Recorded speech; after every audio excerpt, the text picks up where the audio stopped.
Hey, this is Frank with Alexander's Auto Fab. Back on the OBS f250.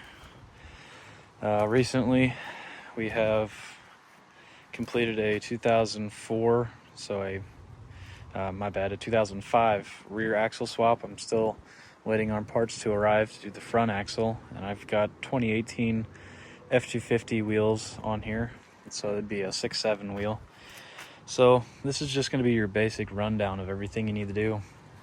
Went ahead and removed the factory rear axle, got everything out that I didn't need. We went ahead and reused the U-bolts, the plates, and all the hardware to mount the axle in the truck.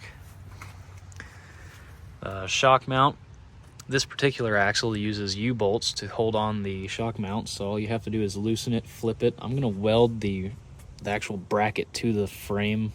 Not the frame, the axle tube, just to make sure it doesn't rotate. They have a locator that's built into the axle from factory, but obviously having to flip it, it's not going to engage in that, and there's a possibility it could move around, which I don't want to have to deal with.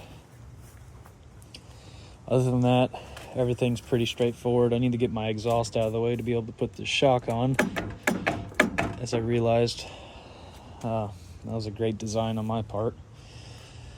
This particular axle still has a vehicle speed sensor right here, so I can take the old one out and transfer it over. Other than that, everything still bolts directly in. It's all factory. Everything fits as it should. I have to put a pinion seal in here, but I've ordered the adapter flange to adapt this over.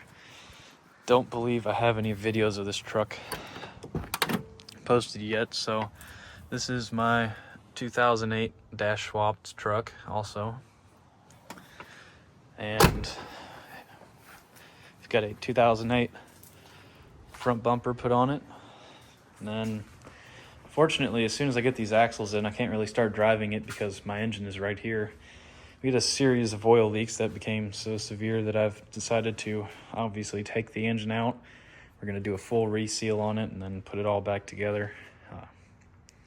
So stay tuned. Pretty soon we should have the front axle kit and start working on putting that in. I'll do a breakdown on what it takes to put that in. But the rear axle, there's absolutely no modifications required other than a brake hose fitting that will adapt the stock Super Duty hose to the OBS thread pitch.